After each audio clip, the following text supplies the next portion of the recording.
communication. N'hésitez pas. Aujourd'hui, on est très heureux de pouvoir vous présenter une très belle cohorte d'invités. Il y a Alix, Chloé, Thierry et Vanessa avec nous. Vous connaissez déjà Mathilde et moi-même. Donc, je suis Mousewoman sur Discord. Et toi, Mathilde, c'est quoi sur Discord? 2.0. C'est moi qui parle le plus.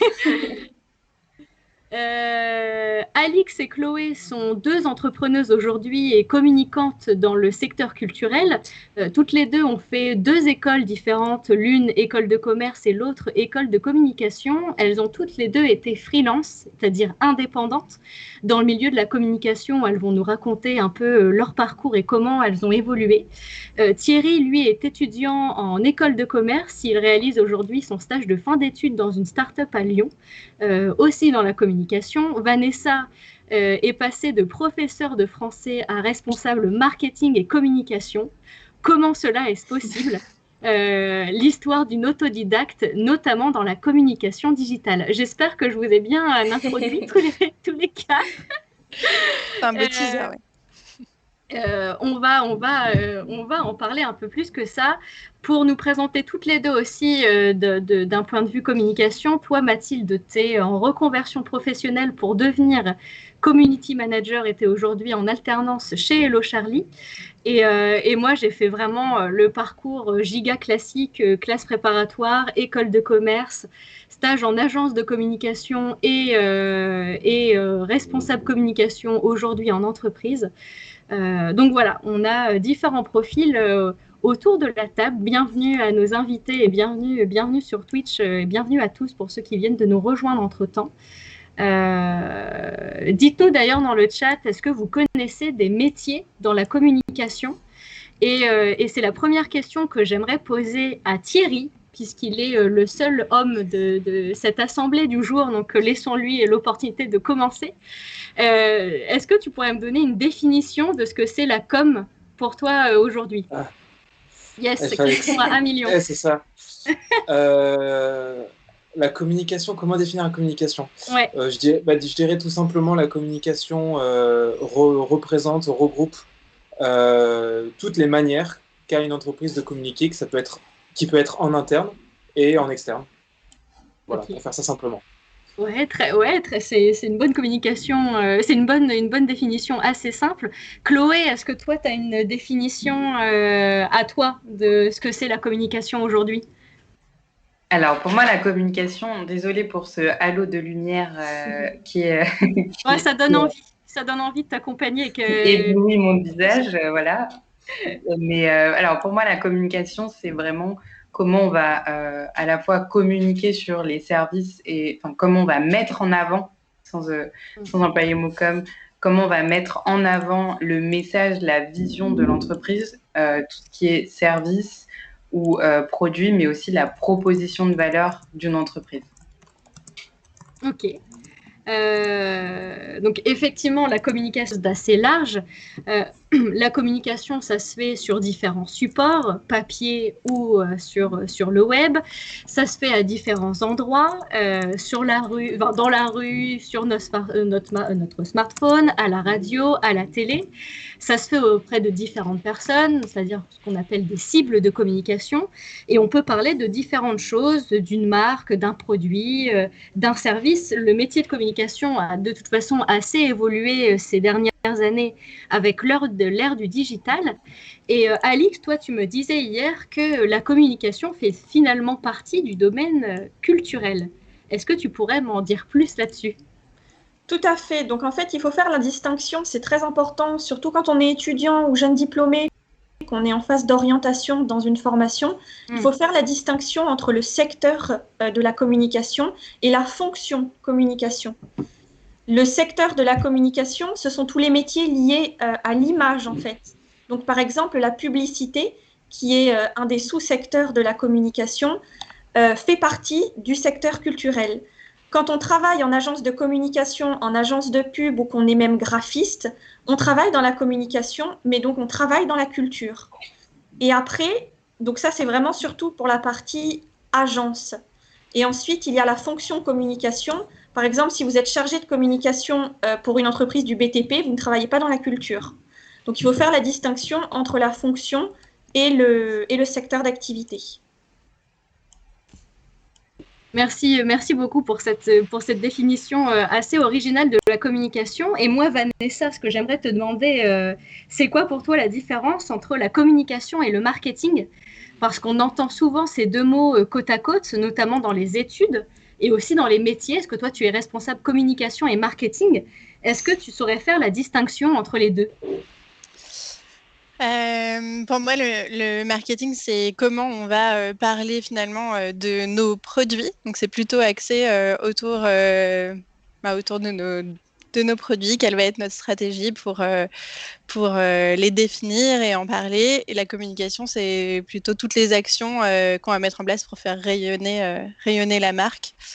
Et tout ce qu'on va mettre en place pour apporter les bons messages aux bonnes personnes et au bon moment. Est-ce que tu pourrais me donner des métiers de la communication, des métiers différents? Il y en a plein. C'est vrai que moi, je suis plutôt côté communication digitale. Donc, ça va être tous les métiers du community management, l'animation des réseaux sociaux, la rédaction web, les chargés de référencement, donc les personnes qui vont travailler le référencement naturel, le SEO des sites. Ça peut être chargé d'acquisition de trafic, donc chargé des campagnes de publicité. Ça va être aussi des métiers qui vont être sur l'analyse de données, de data analyst, etc. Enfin, il y a des dizaines et des dizaines de métiers qui existent. Ouais, c'est clair, c'est assez large les métiers de la communication. Si on les range dans des grandes catégories, on peut peut-être dire qu'il y a des métiers de la communication assez généralistes, comme chargé de communication ou responsable communication d'une entreprise, ou être chef de projet communication au sein d'une agence communication, où finalement on va coordonner différents métiers créatifs, donc on va avoir un aspect aussi assez large du métier de la communication, versus on peut avoir des métiers avec des expertises très précises, comme tu le disais dans le digital, la presse aussi, un travail auprès de la communauté, une communication plus proche du public client, ce qu'on va appeler B2C, versus une communication destinée au public institutionnel, c'est-à-dire aux entreprises, aux marques, qui est une communication qu'on appelle B2B. On va avoir la communication de crise aussi, la marque employeur, c'est-à-dire la communication d'une marque qui veut embellir son image auprès des candidats en tant qu'employeur. D'ailleurs, est-ce que Chloé ou Alix, vous pouvez nous raconter un peu, alors je ne sais plus, vous raconter finalement votre expérience de freelance. C'est quoi la différence entre travailler en communication en tant qu'indépendant et dans une entreprise déjà? Peut-être, Alix, vas-y. Alors moi, à la base, ça n'a pas été un choix. C'est ça qu'il faut savoir. C'est que, en fait, quand je suis sortie de mes études, donc de mon master en management des entreprises culturelles en école de commerce, je m'étais spécialisée en communication lors de mes stages et je voulais intégrer une entreprise, sauf que j'ai eu beaucoup de difficultés et au final, un orchestre dans lequel j'avais été bénévole m'a dit qu'il cherchait une personne pour s'occuper de la communication et de la diffusion. La diffusion dans le spectacle vivant, c'est aller vendre les spectacles à des lieux de diffusion comme les théâtres, et pour s'occuper de toute cette partie-là, mais que ça impliquait de prendre le statut d'auto-entrepreneur. Et donc, je me suis dit, c'est une opportunité, comme j'ai du mal à trouver un emploi salarié, je vais prendre le statut d'auto-entrepreneur, très facile d'acquisition, ce fameux statut. Et donc, voilà, du jour au lendemain, j'étais auto-entrepreneur. J'ai été embauchée pendant plusieurs mois sur une mission de communication par cet orchestre. Et petit à petit, j'en ai fait plusieurs. La grosse différence, c'est que quand on est auto-entrepreneur, on est vraiment indépendant. On n'est pas salarié, on n'a pas de lien hiérarchique on n'a pas de chef, on est libre de ses horaires, on n'a pas de lieu de travail imposé. Et surtout, on travaille à la mission. Quand on est on est employé dans une entreprise, donc on est salarié, on a des horaires fixes, on vient au bureau tous les jours, on a un supérieur hiérarchique et c'est vraiment si c'est un CDD, c'est sur un temps donné et si c'est un CDI, c'est plus sur le long terme. Mais quand on est freelance, c'est vraiment sur une seule mission. En gros, on dit, une entreprise va vous dire, voilà, moi, j'aimerais augmenter mon taux de trafic sur la page LinkedIn, sur notre page LinkedIn. Est-ce que c'est dans vos cordes, vous pouvez m'aider? Et nous, on dit oui ou non. On fait un devis, puisque ça, c'est très important aussi quand on est entrepreneur, on fixe ses propres tarifs. Il peut y avoir une négociation avec l'entreprise, mais c'est très important, vous êtes libre de vos propres tarifs. Et c'est aussi très important, avant de se lancer, de savoir combien on va facturer aussi, pour justement ne pas être trop bas ou trop au-dessus du marché. Mais en tout cas, c'est un statut qui est très intéressant, tant que vous savez ce que vous allez vendre et à qui. Voilà. Ouais. Bah, c'est ce que j'allais te demander. Donc, peut-être Chloé, c'est quoi? Donc, Alix, t'en as plutôt fait l'apologie du travail en tant qu'indépendant. Chloé, est-ce que tu pourrais me donner des aspects peut-être un peu plus négatifs ou sur lesquels être attentif avant d'être entrepreneur? Ouais, je peux partager aussi mon expérience personnelle. Ouais, carrément. Puis la partie un peu moins fun de l'auto-entrepreneuriat. Alors, moi, j'ai pris le statut auto-entrepreneur à côté d'une activité de salarié. À la fois, c'était un complément de revenu, mais surtout, c'est parce qu'on me l'a demandé. En fait, j'ai été sollicitée par plusieurs personnes qui souhaitaient que j'intervienne donc sur la partie community management / création de contenu. Donc là, dans ce cadre-là, en fait, ils déléguaient la gestion de leurs réseaux sociaux ou leur création de contenu à un prestataire, donc qui était moi. Moi, j'ai ouvert mon auto-entreprise, donc très simplement, rapidement, en une soirée, c'était fait, sans avoir de vision à long terme. C'est-à-dire, OK, là, on me demande, il y a un besoin, on me demande d'intervenir sur les réseaux sociaux. C'est top, ça me fait un complément de revenu dans l'immédiat, mais une fois que ces deux clients ont eu ma prestation, et si demain ils arrêtent, parce que souvent c'était des missions de 3 mois, je ne m'engageais pas sur des missions de très long terme puisque j'étais salariée à côté. Qu'est-ce que je fais de ce statut? Comment je démarche? Ça, c'est pas du tout des réflexions que j'ai eues avant de me lancer. C'est comment je vais démarcher d'autres clients si je veux pérenniser mon statut d'auto-entrepreneur. Comment je vais avoir une vision à long terme. C'est-à-dire qu'une fois que j'ai ouvert mon statut, c'est chouette. Mais c'était aussi un test pour moi en me disant j'envisage de devenir freelance, d'en faire réellement mon métier, de ne plus être salariée. Donc, ça va être une année de test, sauf que j'avais absolument pas de vision de mon offre. J'avais absolument aucun positionnement par rapport à la concurrence, pas de valeur ajoutée. Alors, ma valeur ajoutée, c'était que j'étais spécialiste sur un marché de niche qui était le marché de l'art et les ventes aux enchères. Donc, j'avais une spécialisation là-dessus et la plupart de mes clients étaient des entreprises venant de ce secteur. Mais à part ça, j'avais rien d'autre. J'avais envisagé de créer un site internet, mais au final, je l'ai jamais fait, donc ça n'a pas vraiment aidé pour attirer de nouveaux clients. Et surtout, je me suis rendu compte que la comptabilité et le suivi de la facturation, donc s'assurer que les paiements sont bien arrivés sur mon compte, que j'ai bien payé mes cotisations, qu'à la fin de l'année, il faut que je déclare aussi mes cotisations, mes charges patronales aux impôts, toutes ces choses-là. Je le savais parce que voilà, il y a un manuel auto-entrepreneur, donc on apprend toutes ces choses-là. Seulement, je m'en étais pas du tout préoccupée jusqu'à ce que on me dise à chaque fin de mois attention, là, tu as oublié de déclarer, donc machin, etc. Donc, je me suis pas rendu compte aussi de tout ce qui était la gestion de l'à côté, puisqu'une fois que tu as créé ton entreprise, c'est chouette, tu vas faire des prestations, mais il y a l'à côté. Donc, il y a la communication sur ta personne, il y a la facturation et ta vision à long terme et ta proposition de valeur sur laquelle tu dois travailler et qui prend énormément de temps.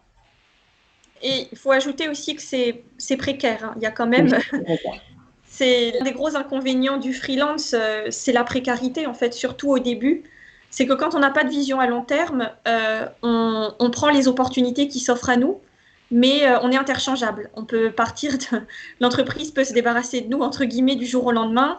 On n'a pas de sécurité de l'emploi. On ne cotise pas au chômage. Les cotisations retraite sont très différentes du salariat.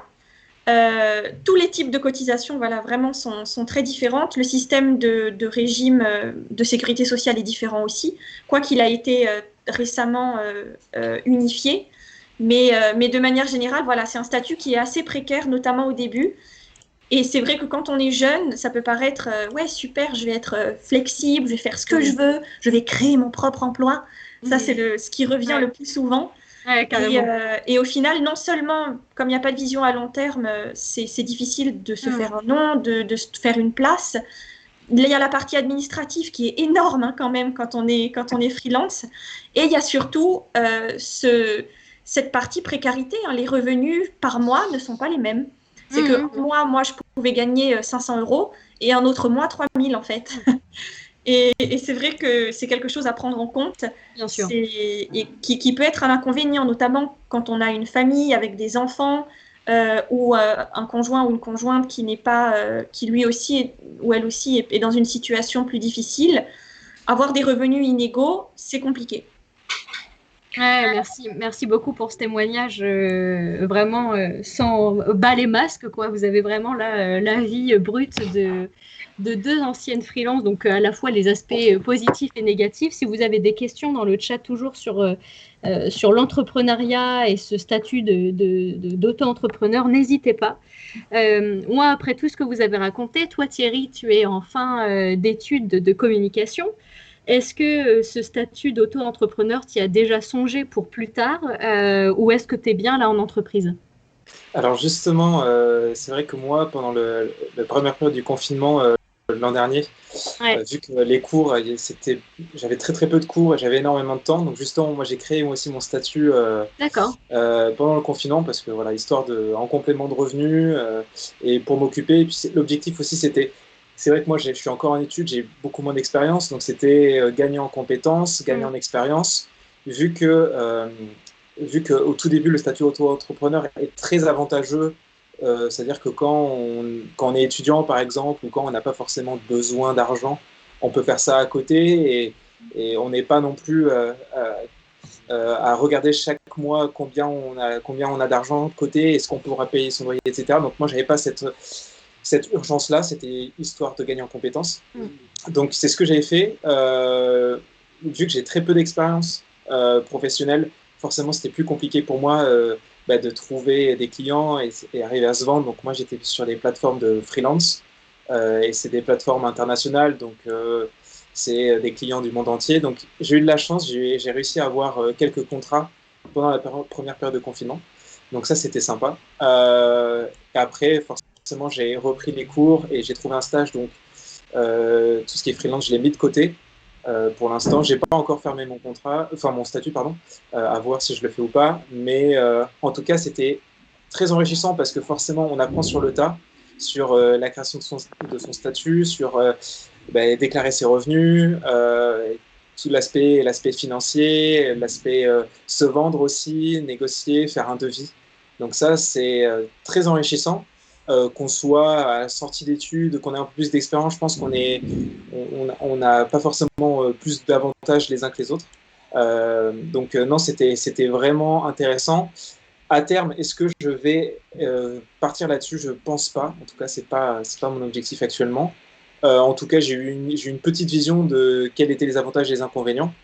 C'est vrai qu'être son propre patron, choisir ses heures de travail, entre guillemets, et décider, surtout aussi, ne pas être contraint à travailler dans un endroit physique, notamment tout ce qui est digital nomade, si certains connaissent le mot.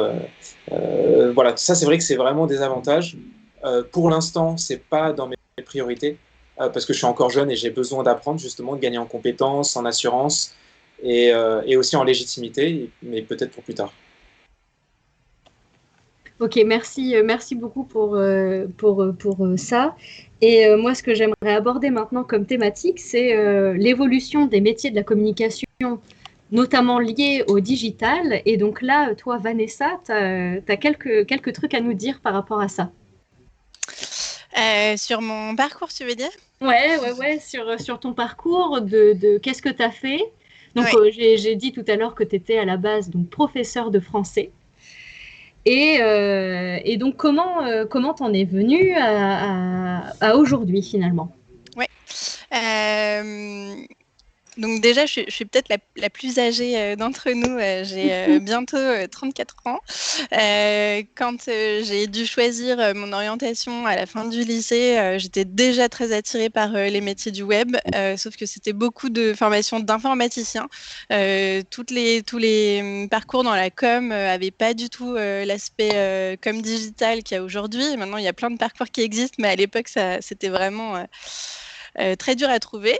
Donc, j'ai choisi mon autre centre d'intérêt qui était la langue. J'ai fait des études de langue et j'ai terminé avec un master d'enseignement du français à travers les nouvelles technologies pour quand même avoir un petit lien avec le web. J'ai enseigné donc le français aux étrangers pendant plusieurs années en France et en Angleterre. Et puis après, j'avais quand même pas enterré ce souhait de travailler dans le milieu du web. Et je me suis dit, bon, ben voilà, l'enseignement, ça ne me correspond plus. C'était extrêmement précaire comme domaine.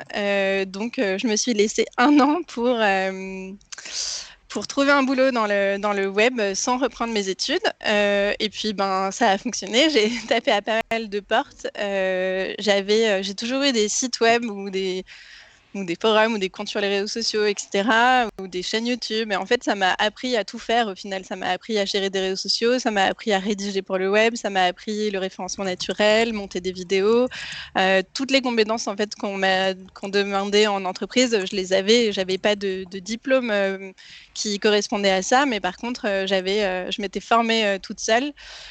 Et donc, j'ai pu intégrer une entreprise lyonnaise qui est un groupe de médias, un groupe de journaux dans le secteur culturel, en tant que webmaster, qui est à la base, donc c'est un terme très très large pour dire en fait que ce qui concernait le site web, mettre à jour les pages, améliorer le référencement, et ensuite j'ai glissé vers le social media management puisqu'il n'y avait personne aux réseaux sociaux. C'était forcément un sujet qui était hyper important. C'était il y a 7 ans déjà. Donc ça prenait de l'ampleur, on avait besoin de s'améliorer et donc voilà, j'ai glissé un peu de la gestion de site à des métiers plus de la communication. Et au sein de cette entreprise, en fait, j'ai monté un petit peu mon activité de social media management en agence. Donc, on proposait mes services à nos clients.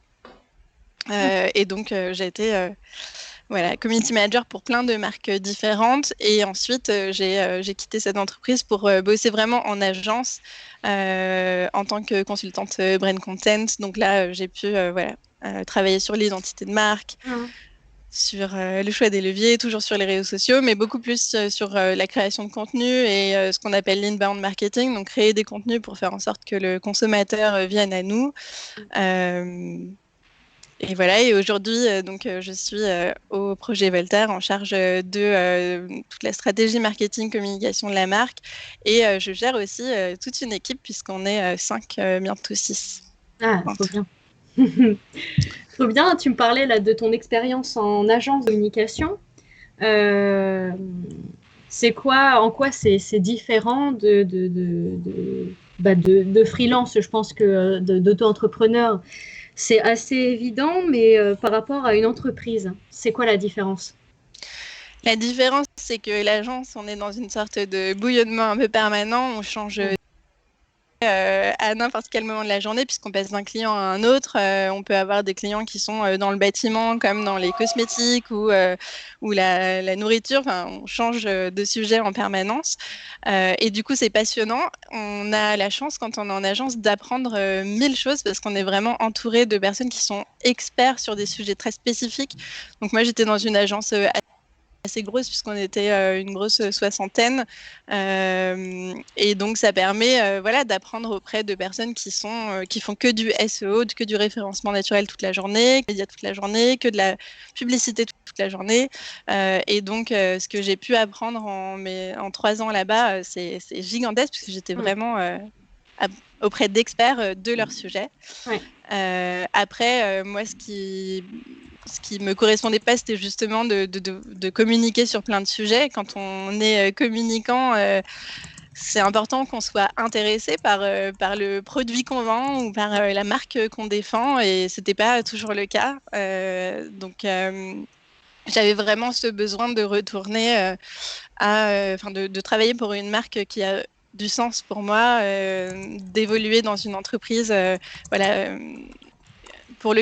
avec laquelle j'ai un lien très fort. Et l'autre aspect, c'est en tant que maintenant responsable communication marketing, j'ai en charge toute la stratégie, je vois vraiment les résultats de mes actions. Quand j'étais consultante en agence, j'avais qu'une petite partie, je faisais des recommandations et puis mes clients décidaient de les appliquer ou non. Ils le faisaient bien ou pas, et il y avait ce côté un peu frustrant où finalement j'étais pas vraiment en charge de mener à bien les stratégies que j'imaginais, alors qu'aujourd'hui je vois l'intégralité de la chaîne. Ouais, ça c'est chouette. Je suis assez d'accord avec ton point de vue. L'agence, c'est super pour se former, pour avoir un 360 et d'avoir l'opportunité, même en étant jeune, de travailler avec des grands comptes. Plus difficile d'accès, je dirais, que d'y être directement. Moi, par exemple, en agent, je travaillais avec Google. Jamais j'aurais pensé dans ma vie travailler pour Google aussi jeune. Et puis, ça m'a permis aussi de me faire mon avis, comme toi, sur ce métier-là en agence, du fait que tu ne vas pas forcément au bout des choses, où tu interviens sur une parcelle d'un projet ou sur uniquement de l'influence, ou parfois ça s'arrêtait même au benchmark. Donc le benchmark, ça veut dire que tu recherches des informations pour une entreprise, des informations qui concernent le secteur sur lequel elle est. Donc par exemple, je dis n'importe quoi, c'est Danone, donc c'est le secteur des yaourts, voilà, s'ils veulent sortir une nouveauté sur le périmètre yaourt. Et donc, ils payent l'agence pour créer une étude de marché sur le marché du yaourt. Donc, ça peut plaire à beaucoup de personnes, et ça peut, comme toi et moi, nous dire que c'est pas finalement vers ça qu'on trouve, nous, le sens dans notre métier. Et en parlant de sens, toi, Thierry, tu m'as dit aussi qu'en tant que communicant et nouveau communicant, c'était la chose qui était importante pour toi, donc d'être communicant, certes, mais de travailler pour qui ou pourquoi, c'est pour toi quelque chose d'important dans ton parcours. C'est ça. Rapidement, quand je suis rentré en école de commerce, c'était initialement parce que j'avais un projet professionnel autour de l'e-sport. Ouais. Je voulais travailler dans l'e-sport. Du fait de plusieurs rencontres et en discutant avec des gens, etc., je me suis rendu compte que justement, moi, ce qui m'intéressait le plus, c'était de pouvoir contribuer et avoir un métier qui a du sens. Et c'est pour ça que justement, j'ai rejoint dans mon stage de fin d'études une entreprise qui a sens, pour moi du moins qui a du sens, qui s'engage, qui propose un outil dans le secteur de la santé, pour aider les établissements de santé à s'occuper des personnes à mobilité réduite notamment. Et donc, en plus d'avoir un engagement social du fait du secteur de la santé, c'est aussi une entreprise qui s'engage pour diminuer l'impact environnemental du transport dans le domaine de la santé. Et donc, c'est vrai que moi, je voulais travailler initialement dans l'ESS, donc l'économie sociale et solidaire, et le raisonnement contribution sociale et environnementale, c'était très important pour moi. C'est pour ça que je suis arrivé dans cette entreprise-là. Et je rejoins ce qu'on disait juste avant, c'était que c'est vrai qu'en agence, donc j'ai pas d'expérience d'agence, mais moi, ce qui m'intéressait, c'était de communiquer justement et de croire en un produit, en une entreprise avec des valeurs. C'est pour ça que moi, j'ai choisi, en l'occurrence, directement de travailler dans une entreprise et d'être communicant dans une entreprise. Ouais. Ah ouais, et ce que tu me disais, c'était que dans le e-sport, c'était certes une passion, c'était vraiment un gros kiff, mais que tu voyais pas forcément le sens pour toi de communiquer sur cet univers-là.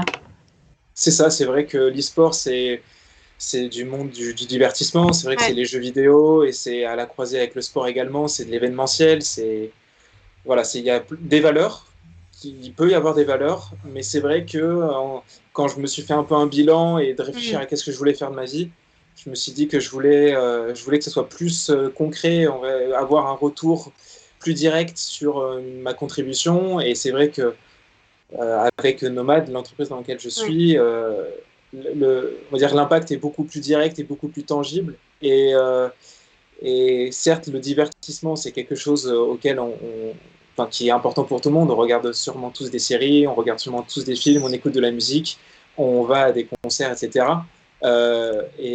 Chacun peut avoir du sens dans son métier.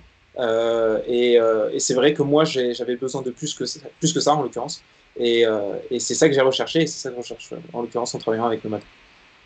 D'accord, c'est intéressant, il y a quelque chose sur lequel tu as commencé à parler, j'aimerais vos avis. Tu as parlé de ce moment-là où tu t'es posé pour te dire, OK, où je veux travailler et pourquoi je veux faire ça. Mathilde, j'aimerais que tu nous dises ce déclic que tu as eu pour te dire, OK, je veux travailler dans la communication. Comment ça s'est passé, ce déclic-là? Ouais, donc moi à la base, je viens vraiment de quelque chose de très très différent. Donc à première vue, rien ne me destinait à être dans la communication. Pour parler un peu de mon parcours, moi avant de commencer ma formation, j'ai fait une licence de sciences cognitives. J'ai même commencé un master de sciences cognitives, donc vraiment rien à voir, j'étais à la fac.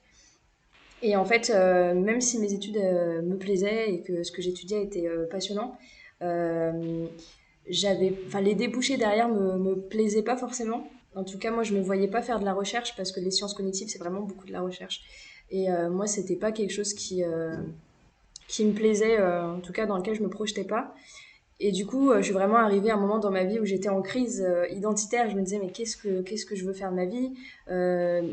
Quel quotidien j'ai envie d'avoir? Et en fait, je me suis vraiment recentrée sur ces questions-là, à me dire qu'est-ce que j'aime dans la vie, qu'est-ce que je fais qui me donne du plaisir. Et en fait, moi, j'ai toujours été quelqu'un qui était énormément attiré par le web et j'ai voulu trouver quelque chose qui était en lien avec ça. Et je suis aussi quelqu'un qui est touche à tout, donc je m'intéresse à énormément de choses. Et c'est pour ça que le métier, moi, de community manager spécifiquement, m'a vraiment attirée parce que c'est un métier qui est de plus en plus touche à tout. On a besoin d'avoir des petites compétences à droite à gauche et moi, c'est quelque chose que j'adore. Notamment tout ce qui est graphisme, moi, c'est quelque chose que j'aime beaucoup. La création de contenu, toutes ces choses-là. Et ce que j'aime aussi énormément, maintenant ça fait quelques mois que je suis chez Hello Charlie, c'est cette promiscuité que j'ai avec la communauté, notamment sur Discord. Moi c'est quelque chose que j'aime énormément, surtout que nous du coup on travaille avec un public qui est relativement jeune, des lycéens, et c'est quelque chose que j'aime beaucoup. Donc voilà, en fait à la base c'était vraiment me recentrer sur mes envies et ce que j'aimais. Et du coup le métier de community manager m'a paru idéal. Du coup, je me suis réorientée. Ouais, ouais, ouais. Et donc toi, Chloé, aussi, c'est quoi le déclic que tu as eu pour te dire je veux travailler dans la communication? Alors, moi, je ne sais pas si c'était un déclic, mais en Ouais, tout ou cas, ton cheminement. En fait, tu t'es renseigné où, si c'était pas un ouais. déclic, ouais, voilà. En fait, moi, je me suis servie du métier de la communication pour intégrer le secteur culturel. Pour raconter, je pense que comme Mathilde, j'ai été très longtemps en crise identitaire. J'ai passé mes 3 premières années post-bac à me demander qu'est-ce que j'allais faire de ma vie, littéralement. Donc, moi, depuis toujours, j'ai toujours su que je voulais travailler dans le secteur culturel. Maintenant, c'était hyper difficile de s'orienter. De quelle manière, quoi, selon nos appétences, et surtout que le secteur culturel, c'est très large.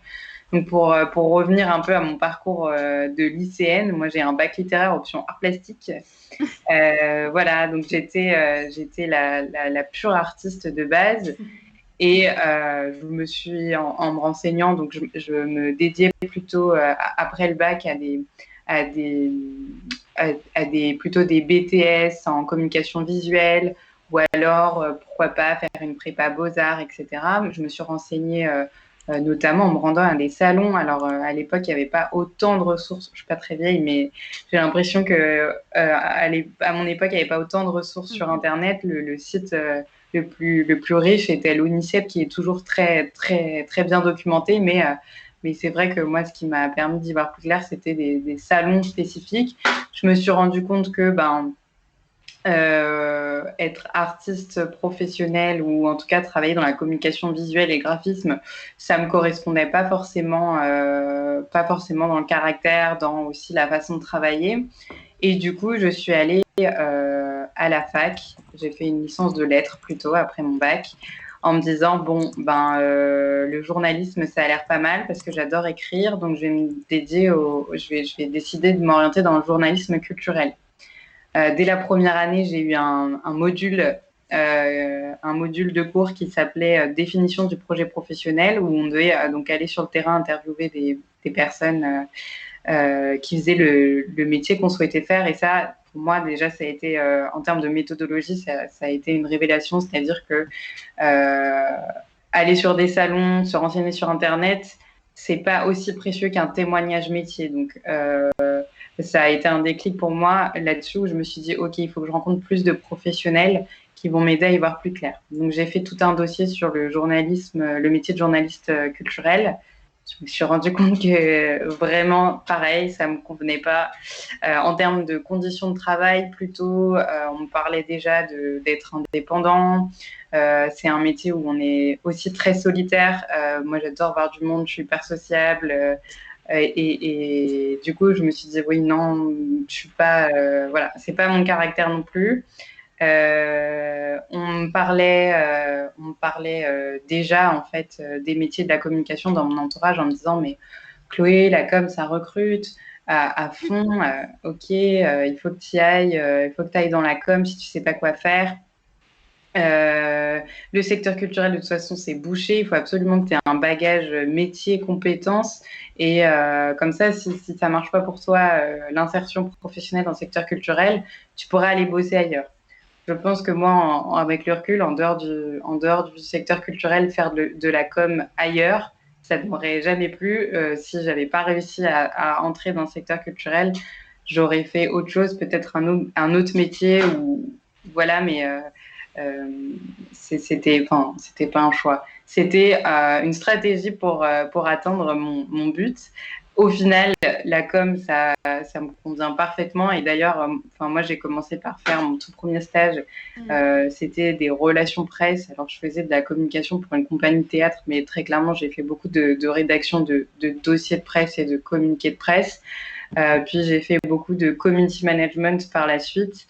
Et d'ailleurs, mon dernier emploi salarié, je suis rentrée en tant que chargée de communication digitale, où j'étais plutôt sur les réseaux sociaux la première année, et ensuite j'ai complètement bifurqué. Donc, je pense peut-être comme Vanessa, ça c'est important de pouvoir se dire qu'en interne, on peut aussi prendre des places qui ne sont pas occupées. Donc, j'ai rapidement bifurqué dans le marketing digital, et je m'occupais toujours de la communication, mais j'avais délégué en fait à des personnes qui étaient 2 stagiaires qui voilà, au bout de, je crois que 1 an, j'ai obtenu donc l'embauche de 2 personnes en stage pour m'aider sur les réseaux sociaux. Donc, ils faisaient la partie opérationnelle, et moi j'ai bifurqué dans le marketing digital, où là je faisais ce qu'on appelle de l'acquisition, donc par la publicité. Et d'ailleurs, si vous voulez vous noter, aller rechercher, je gérais des campagnes de publicité programmatique.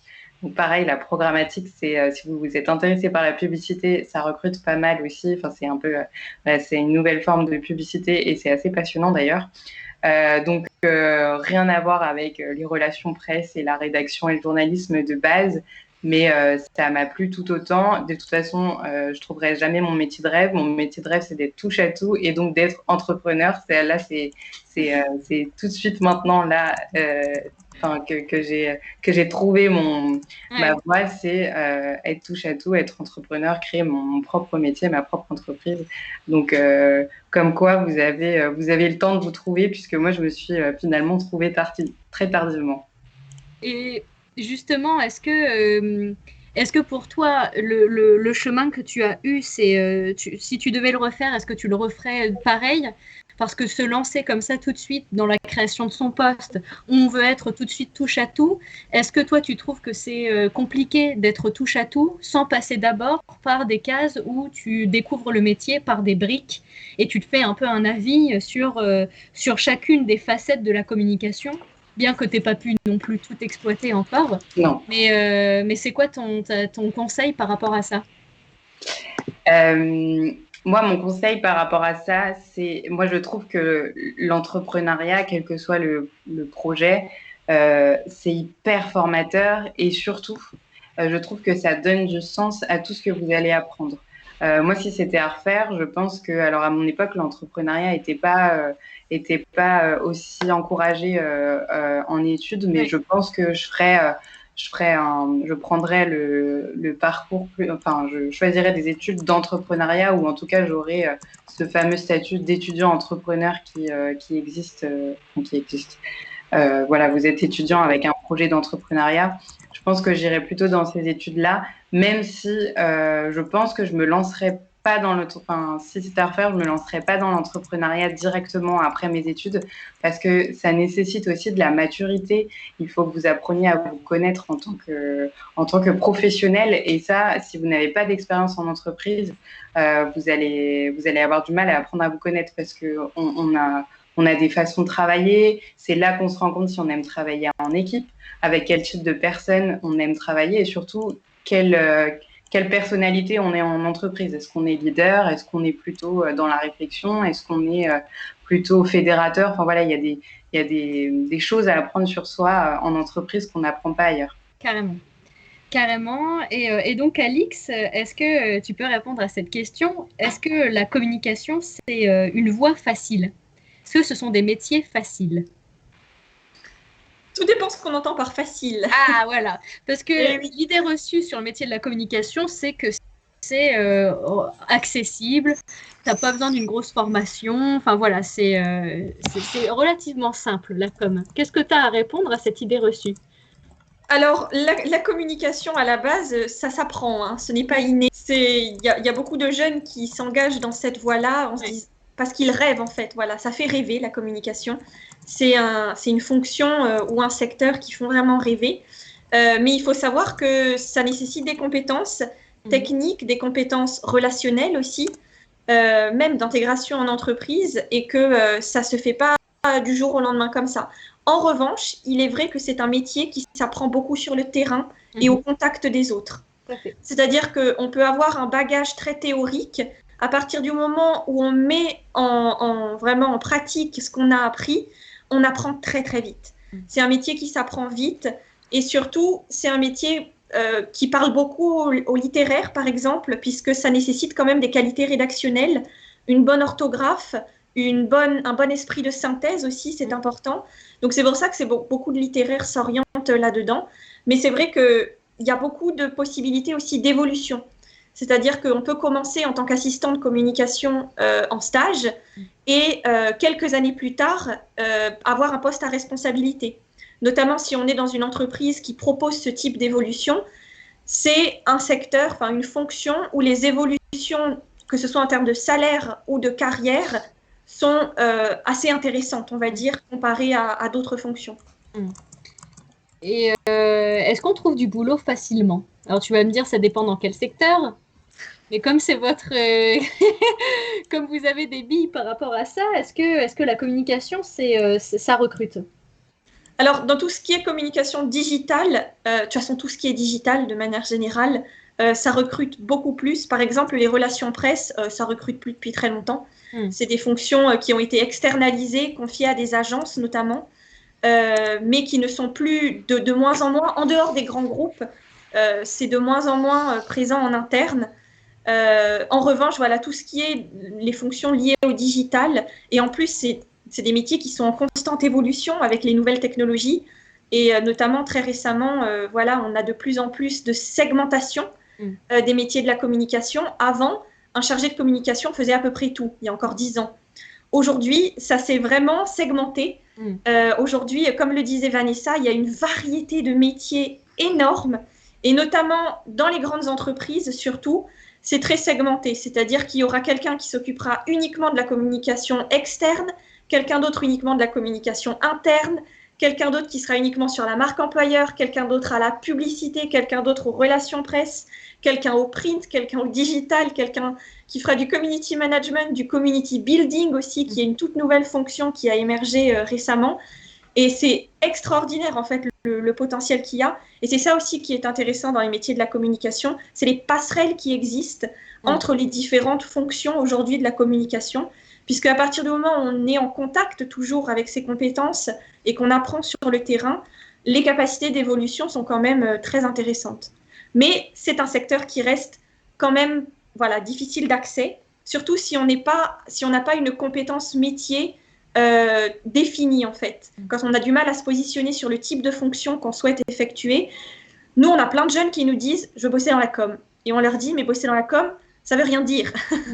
C'est que là, ce que tu nous dis ne veut strictement rien dire. Est-ce que tu veux bosser plutôt sur les réseaux sociaux, plutôt sur la création de contenu, sur du print, sur du digital? Qu'est-ce qui t'intéresse le plus? Dans quel type d'entreprise tu souhaites travailler? Travailler dans la communication dans une TPE n'est pas du tout la même chose que dans une association ou dans un grand groupe. Donc là aussi, ce sont des questions à se poser pour travailler son projet professionnel et ce qu'on appelle booster son potentiel d'employabilité dans la communication.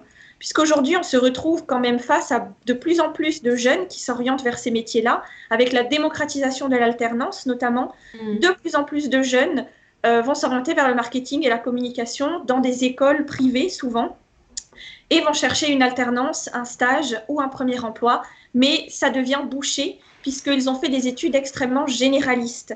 Ils ne se sont jamais spécialisés sur une fonction ou une compétence métier particulière.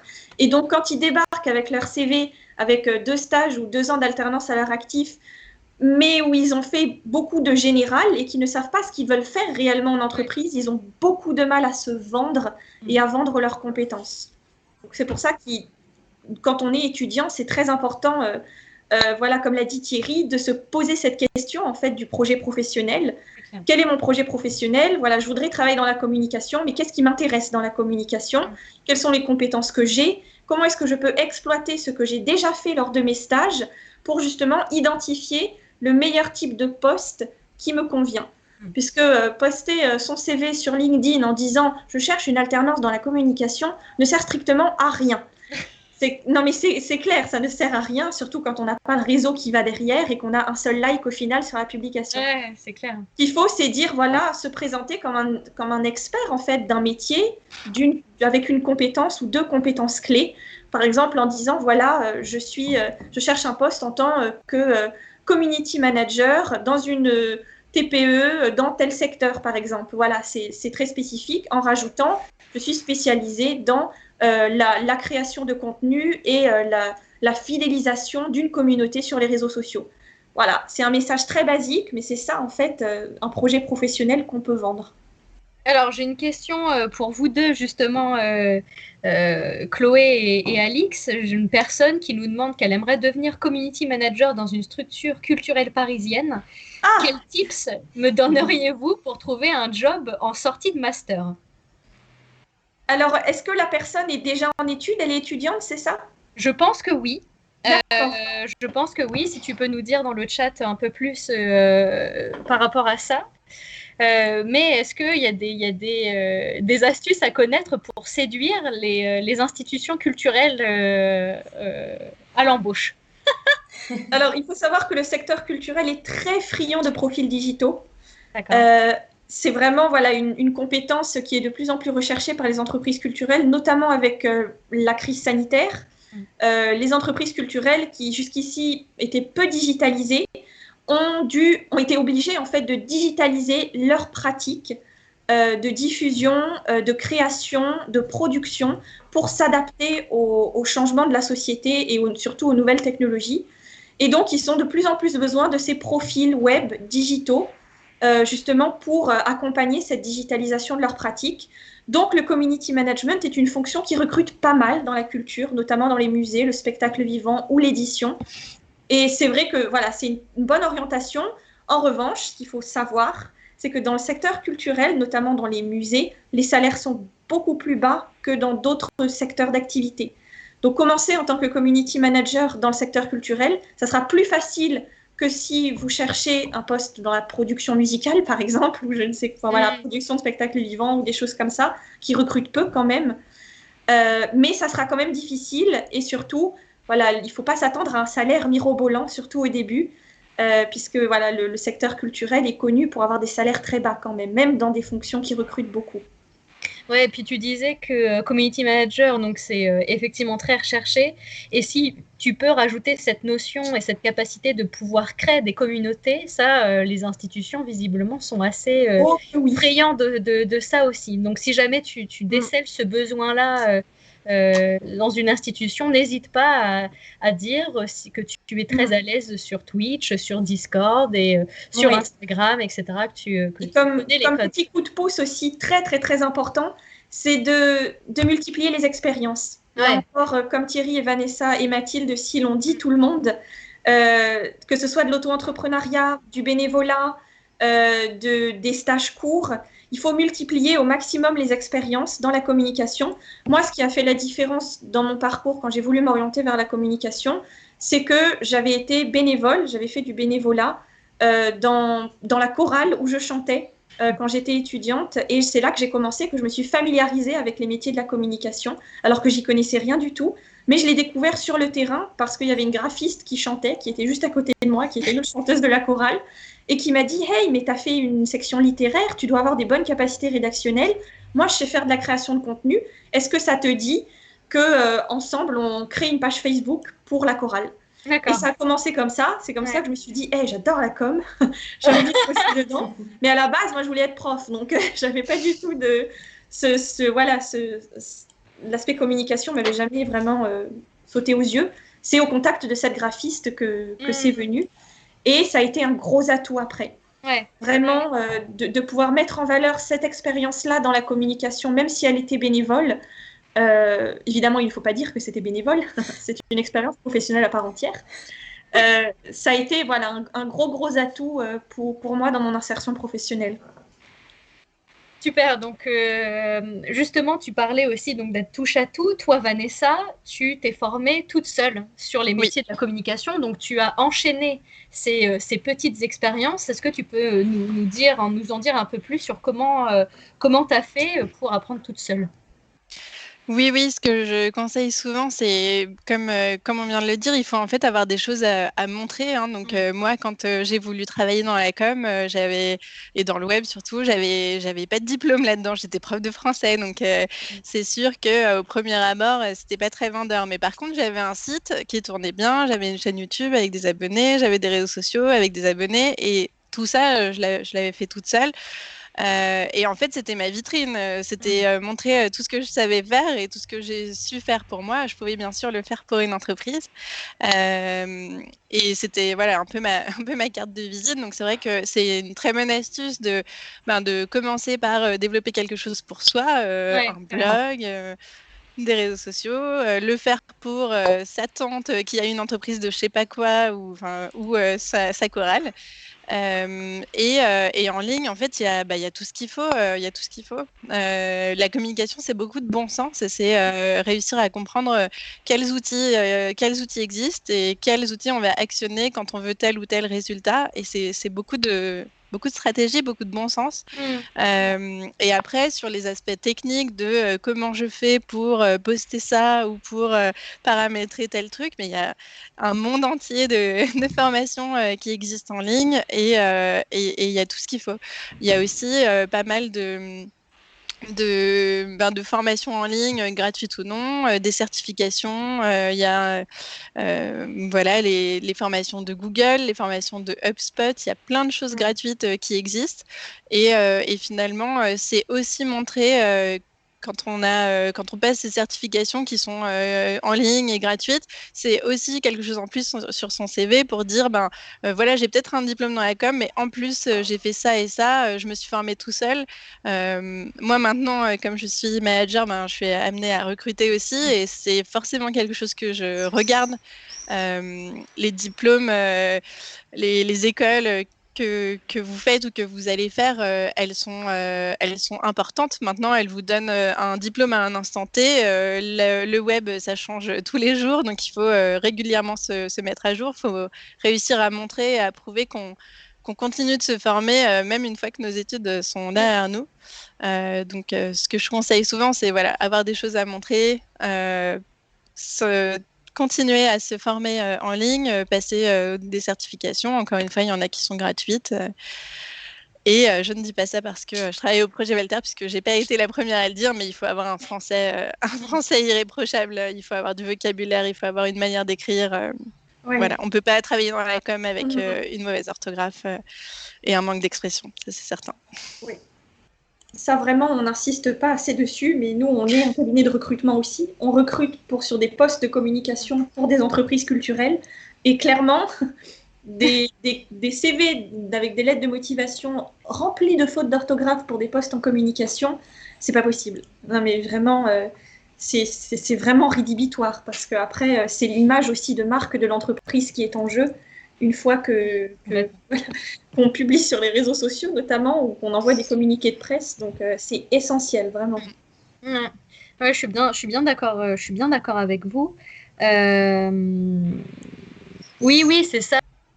N'ayez pas honte, parce que moi, ça m'est déjà arrivé en entretien, une personne qui tenait un compte Instagram de cosplay, qui n'avait pas osé me le dire, alors que c'est clairement quelque chose qu'il a valorisé par rapport aux autres candidats.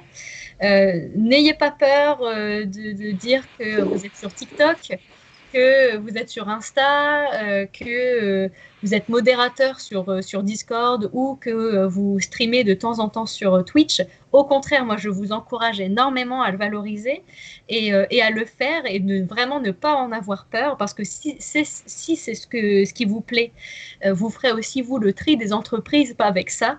Ceux qui sont réfractaires au fait que vous soyez cosplayeuse sur Instagram, c'est peut-être pas forcément des entreprises qui pourraient vous convenir en termes de sens. Donc, n'ayez vraiment pas peur de ça, et vraiment éclatez-vous, vous aussi, dans votre coin avec les réseaux sociaux. Si vous avez des questions, c'est les dernières qu'on va prendre là sur le chat. Je voudrais conclure sur ce live avec déjà Thierry. Donc, on a dit à travers ce que tu racontais, Vanessa, que finalement, il faut être curieux. C'est une qualité assez importante dans la communication. Les personnes curieuses, sont celles qui se démarquent bien. Curieuses, autodidactes. Qu'est-ce qu'on a dit aussi, qui ont une bonne expression. Est-ce que tu as en tête d'autres qualités ou une attitude particulière à avoir pour travailler dans la communication ? Je dirais volontaire aussi. Alors après, ça dépend forcément, ça dépend dans quel type d'entreprise on travaille. Forcément, chaque cadre de travail n'est pas le même. Que ce soit dans une grande entreprise où on est amené à avoir des missions qui sont très précises et pas être amené à travailler sur d'autres éléments liés ou pas à la communication. Moi, en l'occurrence, je suis dans une start-up. Pourquoi je suis dans une start-up ? C'est que certes, je fais de la communication, et je suis amené à travailler sur plein d'autres choses. Tout à l'heure, tu disais justement qu'il faut valoriser tout ce qu'on fait à côté en communication, c'est-à-dire si on est sur Instagram ou autre. Il faut aussi, je pense, être curieux de ce que les autres font. La communication, ça peut être s'inspirer de ce que d'autres communicants font, mais ça peut être aussi s'inspirer sur d'autres domaines de métier, sur d'autres types d'entreprises qui sont peu ou pas communicantes, mais qui peuvent aborder la communication de différentes manières. Donc, être volontaire, c'est-à-dire être prêt à travailler sur d'autres choses, parce que je pense que, en l'occurrence pour moi, ce qui m'intéresse, c'est apprendre des autres, au-delà du domaine de la communication. Donc, je pense que c'est ça qui est important. Apprendre, c'est vrai que on disait juste avant que le domaine de la communication est plus ou moins bouché, et que ce qui fait sortir, on va dire, un profil au-dessus du lot, c'est tout ce qu'il a fait à côté, que ce soit le bénévolat, que ce soit ses expériences à côté, une petite page Facebook, peu importe. Ouais. Il faut avoir envie d'entreprendre des choses, voilà, se lancer, dire voilà, par exemple, moi, ce que j'ai fait à titre personnel, c'est que je voyais la communication, je voyais mes frères qui travaillaient là-dedans et j'utilisais Photoshop. Je disais, Photoshop, ça a l'air cool. Je ne savais pas utiliser Photoshop, donc je suis allé sur YouTube. Et maintenant, la chance, c'est que sur YouTube, on a plus ou moins tout gratuitement. Et en une requête sur la barre de recherche, on a accès à tout. Voilà, donc je ne savais pas utiliser Photoshop. Je suis allé sur YouTube, comment utiliser Photoshop. Je me suis formé. Et après, j'ai découvert qu'il y avait d'autres logiciels. Je me suis dit, bah, ça a l'air cool. Il y a moyen de s'amuser, même en dehors de travailler ou de projet, juste utiliser des outils et s'amuser. Donc voilà, j'ai utilisé Photoshop. Après, le montage, je trouvais ça fun. J'ai regardé, donc j'ai pas réussi à trouver un gros logiciel de montage. C'était Windows Movie Maker qui est vraiment la base, mais je me suis dit, voilà, c'est un premier outil, c'est apprendre les bases. Ok, c'est fun, je peux m'amuser moi, je peux faire marrer mes potes, en l'occurrence.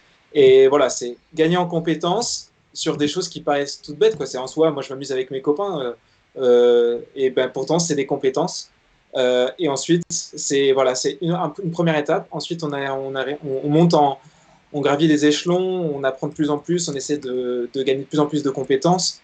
Et aussi, donc voilà, être volontaire. Et à titre personnel, ce que je trouve aussi très important, c'est partager. C'est-à-dire que donc moi, par exemple, je me suis auto-formé sur Photoshop et je suis rentré en école de commerce à l'EM Lyon, donc, qui est une grande école où on a une formation généraliste, mais sur la communication, il n'y a pas de cours, il n'y a rien. C'est-à-dire qu'il y a plein de gens, on parlait de tout le monde de faire de la communication, c'est vrai, et personne ne savait utiliser Photoshop dans mon école. Donc moi, je me suis dit, je vais faire des formations gratuites pour les étudiants pour qu'ils apprennent Photoshop. Parce que moi, c'est important pour moi, on travaille dans la communication, même si on n'est pas forcément graphiste, même si on n'est pas forcément chargé de communication, l'important, c'est de comprendre ce que les autres font pour quand on travaille, on a une notion de combien de temps ça peut leur prendre. Est-ce que je peux lui demander de faire ça? Combien de temps ça va lui prendre? Est-ce que voilà, et la difficulté, et comme ça, on a tous des bases pour travailler ensemble sereinement. Donc voilà, moi je me suis dit, je sais faire ça, je vais proposer aux autres d'apprendre cette chose-là. Et il y en a d'autres, ils disent, voilà, moi je sais faire ça, est-ce que ça t'intéresse d'apprendre? Donc voilà, être volontaire et partager. Je pense que c'est les deux compétences les plus importantes après celles qu'on a dites, mais qui sont utiles pour quand on veut travailler dans la communication, mais également tout type de métier et tout type d'entreprise. Ouais, je suis entièrement d'accord avec toi et on a notre vieweuse en master community management qui dit aussi que le partage est vraiment une notion très importante dans la communication. Ouais, parce que c'est notre métier aussi, c'est de partager aux autres. Donc c'est clair qu'il faut être à l'aise avec ça. On va prendre ta dernière question et on va partir après. Elle nous demande si on peut parler de ses prétentions salariales dès le premier entretien. Donc peut-être Chloé, si tu peux conclure là-dessus. Alors, les prétentions salariales, c'est toujours la grande question. Il n'y a pas de règles. Certains recruteurs vont demander dès le premier entretien. Moi, je conseille d'attendre toujours qu'on vous le demande. Maintenant, si demain on t'appelle et qu'on dit OK, tu es prise et que tu ne connais pas les prétentions salariales, tu peux te permettre de les demander ou de demander à en discuter. Dans tous les cas, il ne faut surtout pas que ce soit un tabou. Si on t'embauche, tu vas pas être embauché gratuitement. Et surtout, si on t'embauche, je sais pas, un salaire type le SMIC et que toi, un SMIC, tu peux absolument pas, je sais pas, quitter tes parents, prendre ton indépendance ou même payer ton loyer que tu as actuellement. Ça vaut le coup de réfléchir et ça va pencher sur la balance de ton choix. Et toi, tu as le droit de réfléchir à savoir si oui ou non tu veux ce poste. Il n'y a pas que le recruteur qui va décider que tu veux rejoindre, que tu dois rejoindre son entreprise ou non. Ouais, je suis assez d'accord avec ça.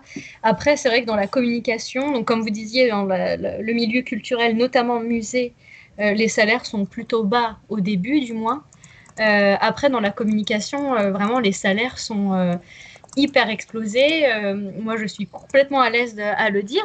J'ai commencé il y a 4 ans à travailler, j'étais à Paris. Je gagnais 1600 euros par mois à Paris. Donc c'était assez chaud. Et puis, 4 ans plus tard, aujourd'hui, je gagne 2300 euros par mois. Donc, tu vois, c'est à la discrétion de l'entreprise, ou de l'institution culturelle. C'est hyper variable, c'est de la gouvernance d'entreprise. Et puis, il n'y a pas que le salaire, il y a aussi les à côté.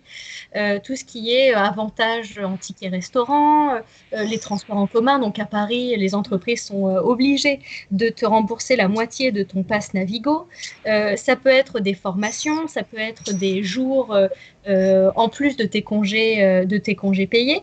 Enfin voilà, c'est ça aussi à laquelle tu peux aussi interroger l'entreprise une fois que tu es prise ou pendant l'entretien sur le salaire et éventuellement les à côté.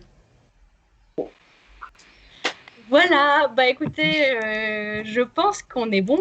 Merci beaucoup pour votre participation. On va couper le live. Merci encore à tous nos invités d'avoir répondu présent à l'invitation. On est très content de vous avoir eu à nos côtés. Et on vous retrouve la semaine prochaine sur Twitch pour un live sur la thématique de l'alternance quand on n'a pas le bac. Donc, si vous n'avez pas de solution à la rentrée prochaine, si là, vous voulez Parcoursup, c'est pas ce que vous espériez, ou si le bac, vous le sentez pas l'année prochaine, on a un super programme d'alternance à vous proposer. Ce sera un live en partenariat avec Open Classrooms. Voilà, donc à la semaine prochaine pour ceux qui seront là, et merci encore pour aujourd'hui. À plus. Salut. Bonne soirée.